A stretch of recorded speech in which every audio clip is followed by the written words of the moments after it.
I was watching TV when the doorbell rang. I stood up, went to the door, and looked through the peephole. Damn, I couldn't believe she had managed to track me down. For a moment, I thought about ignoring it and going back to the TV, but then realized she wouldn't leave until she got whatever she came for. I secured the chain lock and opened the door just enough for us to see each other before saying, "What do you want?" "To talk." Did the way I left not make it clear that I never wanted to see you again, let alone have a conversation? "I have no idea why you left. I came home and you were gone. There was no note, nothing, just all your stuff was missing." "You can't be serious. How could you not know? I'm sure you heard me when I told you what would happen if you went through with your plan." "Can I come in?" I figured it was better to get it over with, so I unhooked the chain, stepped aside, and she walked in. She sat down on the couch and asked for a glass of water. As I went to get it, my mind drifted back to the night that started it all. I had just come home from work and saw my wife, Alice, all dressed up. I didn't realize we had plans to go out. "We don't. I have a date tonight." "A date? With whom?" "Someone you don't know." "A guy?" "Yeah, a colleague from work. He's new and doesn't know many people yet. He wanted to go to Sylvia's birthday party but didn't want to go alone, so he asked me to go with him." "He knows you're married, right?" "It doesn't matter. Nothing is going to happen between us. Besides, I don't want to go to Sylvia's party alone, and since you won't go with me, I agreed to go with him. And you know why I won't. I can't stand being around that promiscuous woman. I don't want you involved with her either." "Get over it, Sam. She's been my best friend since first grade, and I'm not going to turn my back on her just because you don't like her. I don't like her because she's been divorced 4 times, each time for cheating on her husband, and I don't enjoy going to her parties because of all the prohibited substances she keeps around.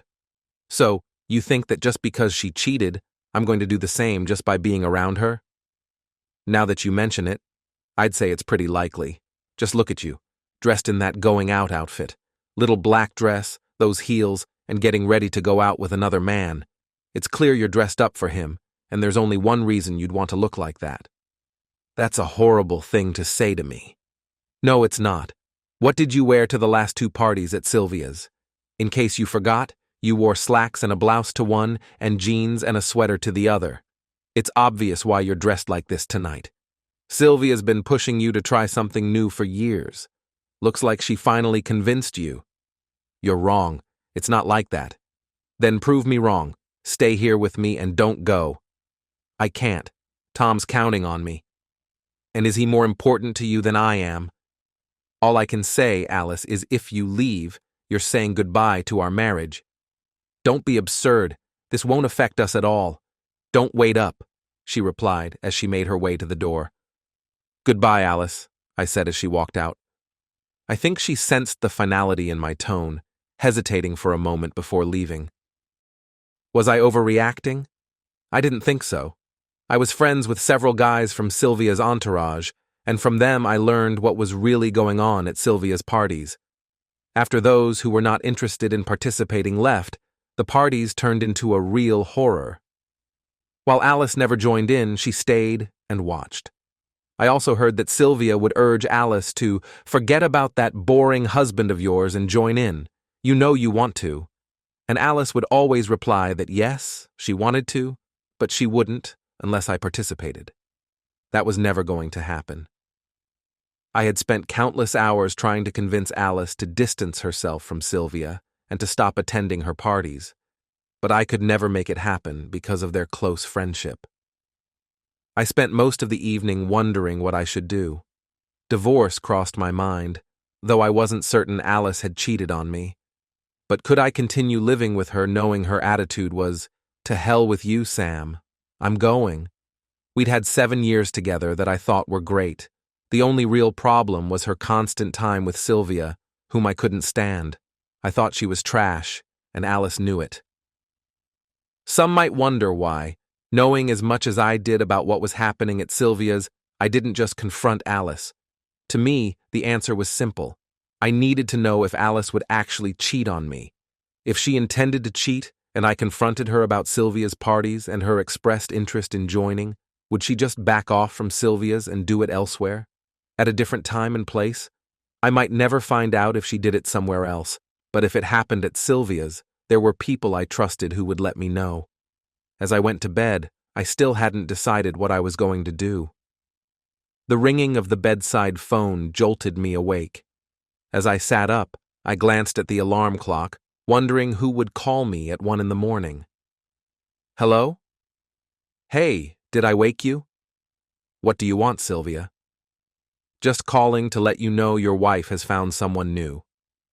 What the hell are you talking about? Exactly what I said. Alice has found someone else, someone who can give her what she truly wants. Here, listen. I heard some muffled sounds in the background, followed by a familiar voice. It was unmistakably my wife's voice. I slammed the phone down. 30 seconds later, it rang again. Knowing exactly who it was, I picked up the receiver and dropped it on the floor. One of the perks of living in an apartment is that you don't end up with a lot of clutter since there's limited space to store things. I had everything I needed packed up and loaded into the truck in just over an hour. By 3, I was checked into a motel, and by 9, I was at the bank as soon as it opened. I emptied out all my accounts, then drove to my job, told Jake I was quitting immediately, and explained why. He said he understood, gave me my final paycheck, helped me load up my tools, offered to be a reference, and wished me well. My phone had been buzzing with calls from Alice since 7. Eventually, I turned it off and made a mental note to get a new number. Then I reconsidered, unsure if Alice could still find it through our cell provider. So, I decided to toss the phone in the trash and buy a prepaid one at Walmart. There wasn't anything to deal with regarding credit cards, as we didn't have any joint accounts. She had 2 cards in her name, and I had 3 in mine. By 10 o'clock, I hit the road, with no clear destination in mind, just knowing it had to be far, far away from Alice. Eventually, I ended up in Castle Rock, Colorado. I found a job in my field and settled in, ready to start over. If Alice wanted a divorce, she'd have to initiate it. If I filed, she'd know where I was. After a year, she could claim abandonment as grounds for divorce. The only downside is I wouldn't know when it happened, but that didn't really matter since I had no intentions of ever getting married again. 2 years passed, and life was good. I'd dated a bit, had a casual fling, and now, here I am. I know you heard me when I warned you about what would happen if you went on that date. You ignored me, went anyway, and I did exactly what I said I would. How did you track me down? A very expensive private investigator. Why even bother? You're my husband. You know, the whole for better or worse thing. How did you manage to afford a very expensive private investigator on a secretary's salary? I sold the house. What house? The one I was awarded in the divorce settlement.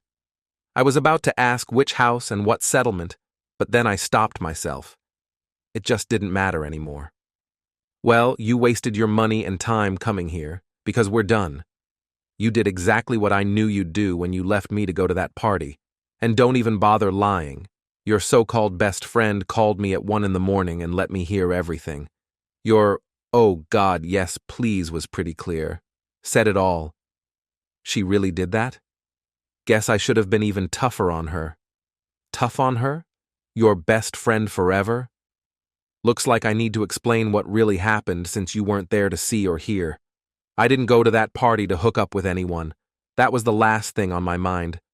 I'll admit, maybe I dressed up more than necessary, but Sylvia asked me to. She didn't like Todd, or so she said, but she couldn't just tell him not to come since it was open to everyone from the office. She wanted me to look nice and distract him. I enjoy dressing up, so I agreed. Todd stuck by me the whole night like he thought something was going to happen. It was a fun party, but despite his hovering, I danced with a few others. As the party was winding down, I started feeling dizzy. Sylvia suggested I lie down in one of her spare rooms. I'm not sure how it started, but I slowly became aware that something was wrong. I heard voices and realized it wasn't what I thought. That's when I noticed Sylvia in the room with other people. It was like a nightmare. You know me, Sam. You know how I am when I lose control. I'm not sure what happened after that, but I woke up the next morning completely drained. I drove straight to the hospital. I told them I thought something had happened, and the tests confirmed it. The police were called. While waiting, I tried to reach you but couldn't. When I got home, I realized why. I discovered you were gone. When the police questioned me, I told them everything I knew and what little I could remember. The first person they interviewed was Flanagan, and he claimed he had no idea I'd been prohibited substances. He didn't think twice about taking me, saying it was just the usual thing that happened at Sylvia's parties, and that I was aware of it, and had even stood by and watched before. He figured that I had finally decided to give it a go. He also gave them the names of all the men he knew had been with me that night. The police suspected that Todd was involved in what happened to me that night, and when they pressured him, he cracked and told them it was all Sylvia's idea. She apparently believed that deep down, I really wanted to join in, so she decided to push me into it. She assumed that once the prohibited substances wore off, I'd still be into it and end up loving it, and that I'd want to do it again. She was right about one thing. I did enjoy it. But where she messed up was ignoring the fact that I'd repeatedly told her I wouldn't participate unless you were involved. You had to be okay with it, or I wouldn't do it. After the hospital and dealing with the police, an officer drove me home, and that's when I found out why I never got a response when I tried calling you. I broke down and cried for 2 days. Then I hired an attorney and sued everyone who had been at the party and done what they did to me. Most of the lawsuits were dismissed because everyone repeated the same story as Flanagan, but the cases against Sylvia and Todd stood, as they had conspired against me. I won the lawsuits, but Sylvia had nothing to her name except her house. I was asked if I would settle for that. She still owed $30,000 on it, but with what I got from Todd, I was able to pay it off and then sold the house. Once I had the money from the sale, I hired a private detective, and here I am now. And you wasted your money on a private investigator and all the time you spent getting here. What for? To get us back together. I love you, and we belong together. You would have been wiser to spend that money on a lawyer and file for divorce. You could have claimed abandonment. I don't want a divorce, Sam. What you want or don't want doesn't matter to me anymore, Alice. I didn't do it willingly, Sam. I was prohibited substances. But you willingly walked out that door, even after I told you that leaving meant saying goodbye to our marriage. You ignored me and left anyway. The way I left should have made it clear you were wasting your time and money coming here. I had to come if I want to fix things between us. You're still not listening to me, just like you weren't the night you walked out. Listen carefully, Alice. I don't want you. You can't fix this because I don't, and I emphasize, do not want to get back together with someone who did what you did. Damn it, Sam. Don't you get that I didn't do it willingly? I was prohibited substances and a solid. You're the one who doesn't understand, Alice. It's not just about what happened at Sylvia's. It's about what you did before you even went there. The way you disrespected me before leaving. Don't be ridiculous, Sam. This won't hurt us at all, as you walked out to meet someone else killed any hope for us. Now please leave. I need to get ready for dinner. I'm hungry. I'll eat with you, and we can talk. I'll convince you that you're wrong when you say we can't fix this. Her words had barely faded when the front door swung open, and a very attractive blonde walked in, calling out, "I'm home, babe." "What's for dinner?" She then noticed Alice and asked, "Who's this?" "This is Alice. You've heard me mention her a few times. Alice, meet Beverly." To Alice's surprise, Beverly came over, bent down, gave her a hug, and said, "Thank you for sending Sam my way," before turning to me and asking about dinner. "I thought we'd go out. I made reservations at Angelo's." "I'll go get changed. Nice meeting you, Alice. Maybe we can get together sometime and compare notes." With that, she headed toward the bedroom. You should go now, Alice. I need to change for dinner. Does she know you're still married? She does. You need to tell her that I'm going to fight for you, Sam. Get real, Alice. For you to fight for me, you'd actually have to spend time with me, and that's not going to happen. Get a divorce and find someone else. And when you do, don't pull the same crap on him that you did to me. Tears streamed down her face as she exclaimed, "Damn it, Sam! Why can't you understand that I didn't cheat on you? I was prohibited substances." So what? You had to be there to get prohibited substances, and that's the point. I told you not to go. I warned you when you walked out the door that if you left, you'd be saying goodbye to our marriage. You ignored me. You left. Marriage over. It's that simple. Now please leave. I have a dinner date to prepare for. I'm not divorcing you, Sam, and you need to tell your girlfriend that. She'll never be able to marry you. She can't marry me. She's already married and in the same situation as I am. Her husband refuses to give her a divorce, and she won't bother spending the money to try. I'll go, but I'm not going far. I can't win you back from a distance, so I'm moving here. I'm going to get you back. No, Alice, you're not. I've told you several times, and you need to understand that I mean it. I don't want you. Now leave. She was still crying, but she walked out. Bev came into the room, looking absolutely stunning. Why aren't you ready? Did you change your mind about going? No. It just took longer to get rid of her than I expected. Is she gone for good? She should be.